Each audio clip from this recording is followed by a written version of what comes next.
So nice to meet you. So nice to meet you as well. Well, so this is all about you, your journey in music, and how you got to where you are now.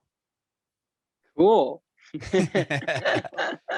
Right on, Jake. So where were you born and raised? I was born in Kansas City, Missouri, but my family moved around a bit. We lived in New Hampshire for a couple of years, Illinois for a couple of years, but we moved back to Missouri when I was 11. So I say I'm from Missouri. Springfield, Missouri is kind of where I did my middle school and high school. Okay. Yeah. Right. So that feels most like home. Yeah. Most like home. How did you get into music? Oh man. I mean, I was pretty young when I was drawn to music. My mom has always worked in radio. She was like a DJ when I was growing up in Kansas City, like in Really? rock Oh, like radio. a radio DJ? That's Yeah. rad. That's where I came. That's the world I come from.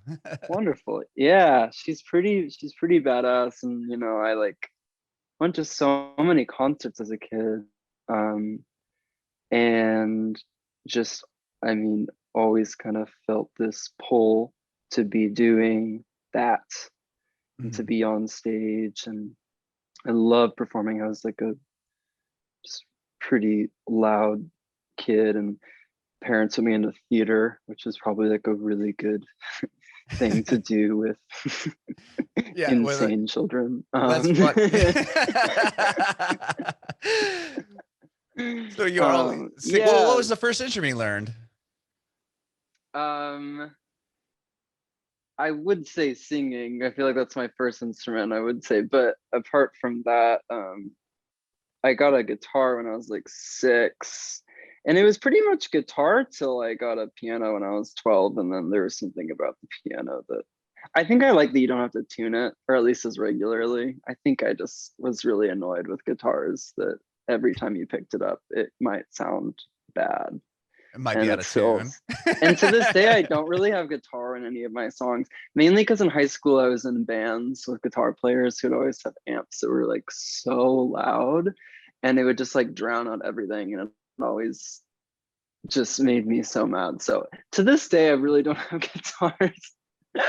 Isn't it funny how a lot of local band, or like you'll go see like a local show and like there's no concept of like mix in their set. It's like the guitar player has to be the loudest person. And I always had a keyboard which has no stage volume. And I was just dying. They just crucified me. So I canceled guitars in my life. At least for a while. But I still love them. I trust a few people with guitar, mostly like Joni Mitchell or like Lindsey Buckingham. I'm like, yeah, they know what they're doing, and I'm gonna let them do that. Sure. Okay, the greats are allowed to play guitar.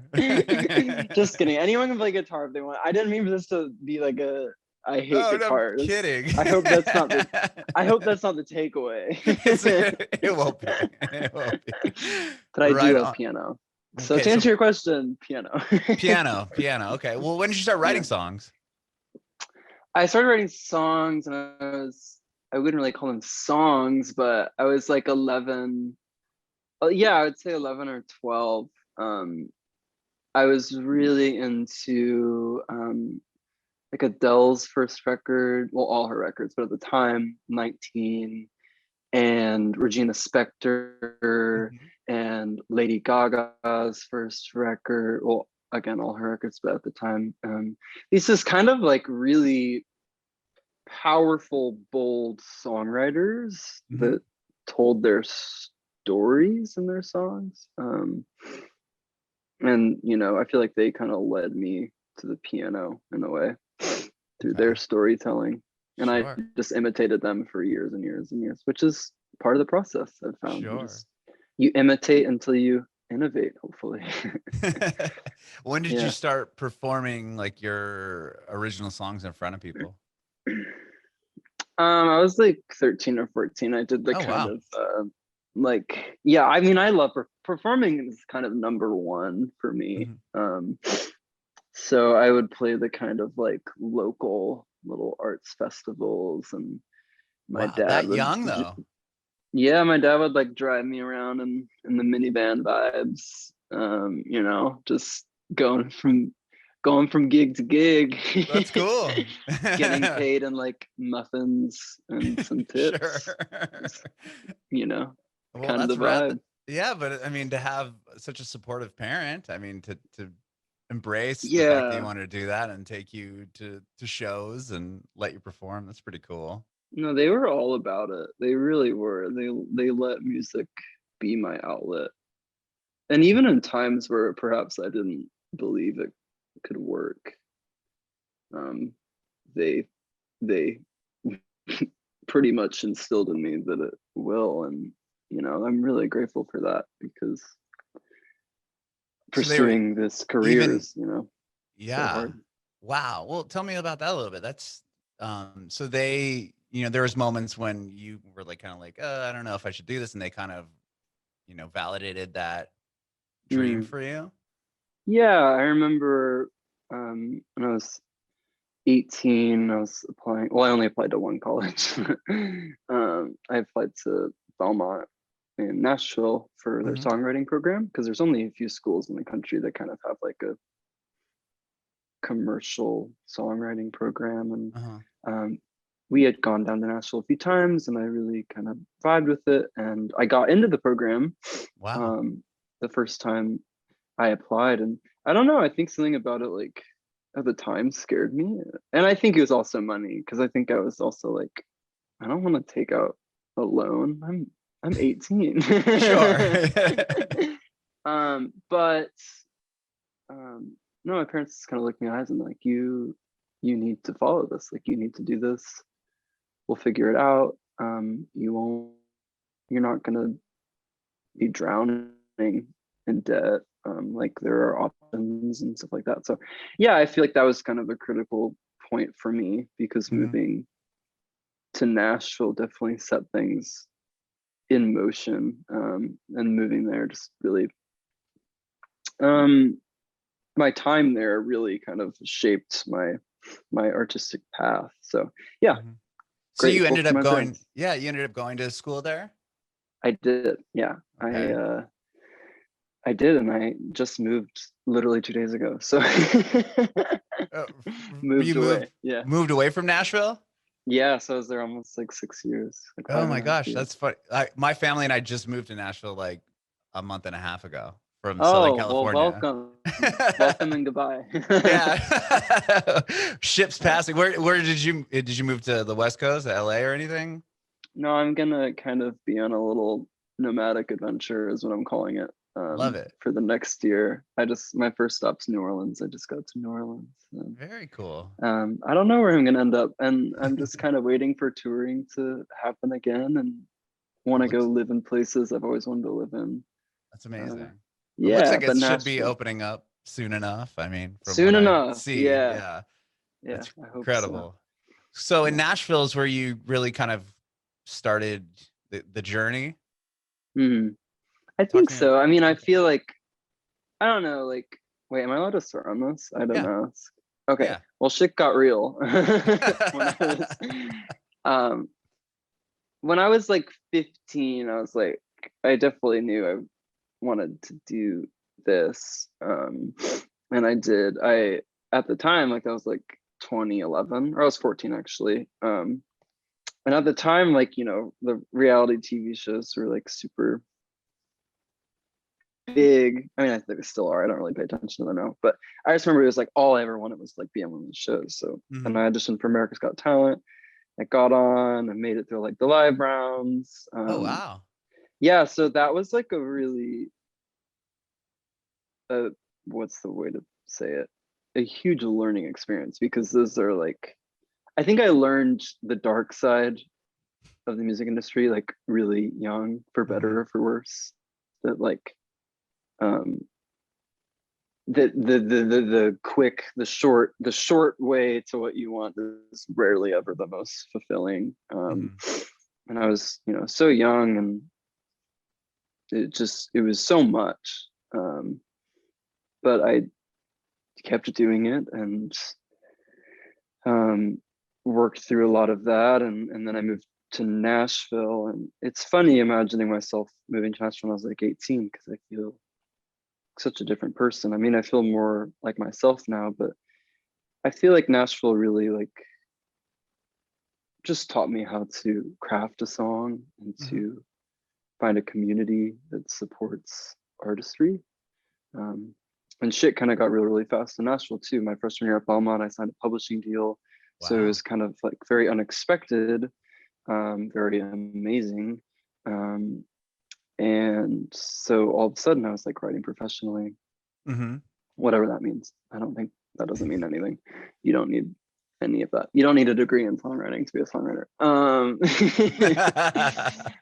But through all that, I mean, through years of kind of navigating those waters and collaboration and yeah, I feel like I do know what I want to say now, and I do know how I want to paint and what colors and all of that. Yeah. Wow, that's incredible though to score a publishing deal that quickly, you know. And yeah, it was very unexpected. The school I went to is just had a lot of like it just connected in the, you know, music grow publishing label world. Like a lot of professors are kind of professional songwriters still, so they did showcases for you know, some publishing companies, and I just applied to one freshman year pretty flippantly, and yeah, I applied for the Sony TV showcase and did the showcase, sang a couple songs, and then yeah, like a month later I had an offer, and it was very like, oh, I just moved. This was my goal for after. Sure, yeah. I mean, you got validated right off the bat. I mean, your freshman year that you totally know, that you could write songs. Was it I different collaborating with people in that? Oh yeah, too? that was almost kind of a shit show for a while. I mean, I feel like you know, you look at me now and there's no mistake. You kind of know what you're getting if you look at pictures of me or whatever. But then I think I was, I mean, I wasn't like in the closet by any means, but I wasn't ready to tell my truth in my art fully. And I was put in a lot of rooms with a lot of just, I don't know the better way to say it, but straight cisgendered men, and sure. And it never really, it didn't feel like a safe place for me until I realized like, well, I just need to tell my truth and be who I am, and the more I did that, the more I was rewarded. The more vulnerable I was, the more, you know, the kind of more the pieces came together and people are paying attention more. And so that's kind of just my North Star now, is telling the truth. Not being afraid of that. Do you remember like a specific or particular session that you're like, you know, I'm just gonna be vulnerable and say what I'm gonna say? Yeah, I mean, kind of a turning point for me. It was in like, is it 2017? Yeah, I think it was late 2017.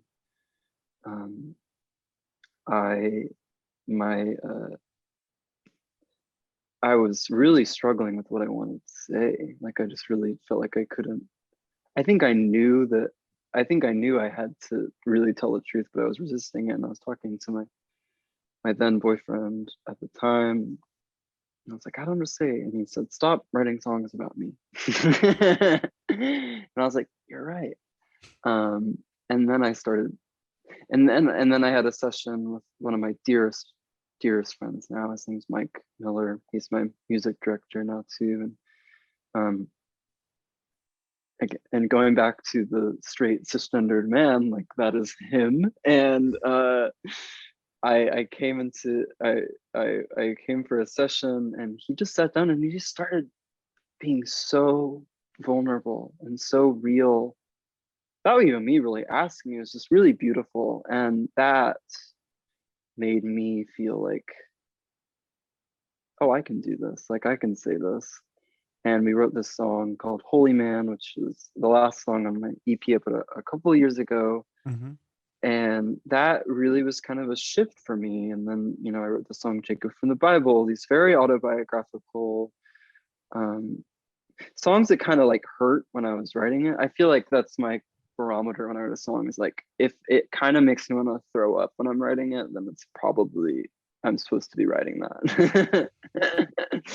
And since then, I've just kind of become addicted to that feeling, and like, how honest, how raw, how real can I get? Mm-hmm. Because what Mike did that day opened me up, and I know if I do it, it will open people up. Because Toni Morrison says it's something about, I literally have it written down in my journal. I have no idea where. Oh, the function of freedom is to free others. Which I think is so true. It's like, it's one thing to feel free, but it's another thing to share your freedom and to tell people through art or whatever way that they're not alone, and whatever they feels makes them bad or ugly or whatever, because we all feel those things. Yeah. Wow. Well, imagine. Wow, that's incredible. You think about, imagine if he didn't show up that day and wasn't vulnerable and didn't feel safe. I mean, would Holy Man have came out, and would that have started this whole snowball into, you know, what became spiritual and your new record? And that's pretty, that's incredible to think about. I don't like to think about that too much. those things are really freaking me out. If it's like, I've been obsessed with the word kismet lately, which means like divine, or like I don't know, just like, oh, this feels kismet, like this feels, I don't know, it was weird. I woke up with in my head, but those moments I feel like are like, you know, they're meant to be moments. And yeah, I don't like to think about them not happening. It's like a glitch in the matrix or something. For sure, for sure. Yeah. Well, tell me about, okay, so Spiritual came out in 2019. Yeah. Okay. Yeah. And that you released that record when you were in Nashville. Were you able to, did you tour on the album, or was it like just songs that kept coming out and you ended up put it out as a body of work? Like, how did that EP kind of come together? I mean, I was like totally DIY. I didn't have a label or anything at that point. And I literally opened a credit card to pay for it, which I have paid off now. And which I don't not recommend it, but I don't recommend it. But you got to do what you got to do. And I just had this feeling like I had these 5 songs, and I was like, I have no idea. But what I do know is that if I remain authentic to myself and I put out these songs, it'll work the way it's supposed to work. Like, I was like, there'll be some reward for this. I don't know what it is or how big or small it will be. And I put it out, and it was very cathartic. And yeah, I did play shows, like put a beautiful big show in Nashville, and you know, did like a European, pretty DIY European tour, which was super fun. And that was at the end of 2019, which brought me to London, which is, I always had wanted to go to London to write, because going back to like the Adele and Florence and the Machine, like those, like all those songs are like, those artists are my favorite, and I wanted to, you know, work with those people, work with those writers. So that was the point. So I ended up in London, and that's kind of when I started writing all this new stuff that's about to come out. Oh, okay. Wow. And then that was in the beginning of 2020. Were you? Yeah, end of 2019, beginning of 2020. Were you there when COVID and all that happened? No, I was just in London for all of October. Oh, okay. Wow, you like just missed. Okay. I did. Yeah. I mean, I feel like I got a lot in, like right in the final moments, so I'm grateful for that. Wow. Okay. Yeah. Well, tell me about the Middle of Love. Yeah. I wrote that literally like February of 2020. So, well, when I was in London, I got a DM from Justin Tranter, songwriter and activist, and I knew who Justin was. I saw Justin like open for Lady Gaga, and when I was like 12, and knew that, you know, he's a huge songwriter. So I got this DM, and he heard Jake from the Bible, and I like fell out of my chair. It's like, okay. And I didn't really know. I was like, cool. I didn't know that he had just started the label with Warner or anything. I don't know.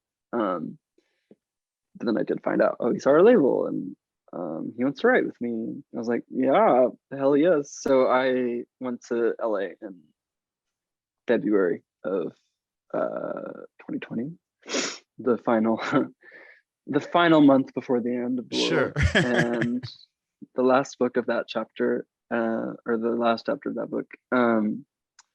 And we wrote together for like a week, and yeah, that was the first day I got there. Is we wrote Middle of Love together, and a lot of these songs on this new project are kind of my observations of love. And I was really kind of zoomed into like my experience with love, and kind of like the queer experience with love in particular. But then I was zooming out to more of like love in general.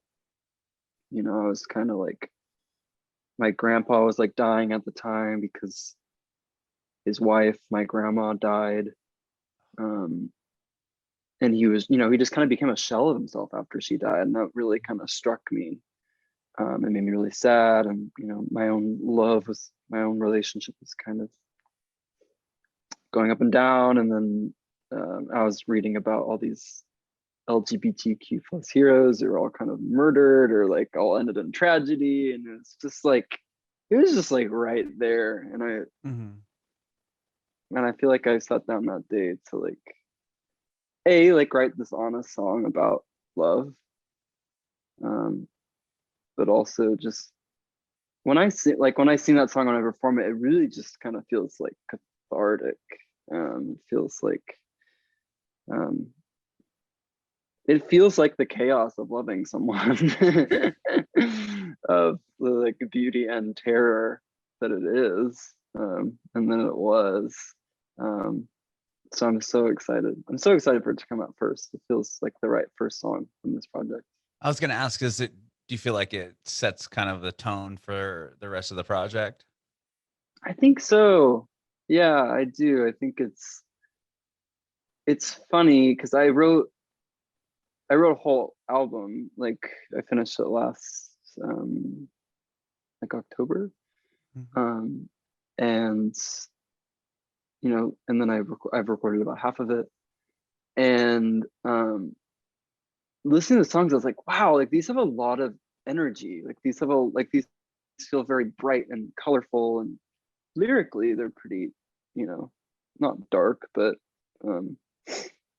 I feel like have some darker substance and some deeper truths hidden in the kind of the energy of it. So yeah, I feel like this song is just kind of like right out of the gates, just in your face, which I really, really love. Especially with the music video we did. I feel like it's easy to understand what I'm trying to do. I love it. Yeah. Will the video come out with the song on Thursday, or are you? Yeah.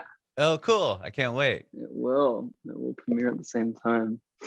Very cool. Very cool. Well, thank you so much, Jake, for talking with me today. I really appreciate it. Oh man, that went by so fast. It was so fun. Thank you for having me. Of course. I do have one more question though before I let you go. I want to know if you have any advice for aspiring artists. I think I probably already said this a million times, but just authenticity is everything. I mean, every good thing that's happened along this path thus far has been from me bearing my soul and my heart, and whatever that means to you, because every story is different and everybody is different. But I'm just all for telling your truth, and having fun along the way. I mean, it's a like I spent, I feel like, probably 7 or 8 years just imitating and finding my voice within all of that. So it's the exploratory is important. But I think at the end of the day, just being honest. And I like the image of being a seed instead of a beautiful shell. I feel like truth is like a seed that can grow, and you know, some art that may not be honest, is more like a shell that looks really nice on the outside but doesn't really do anything. So I'm all about trying to make seeds.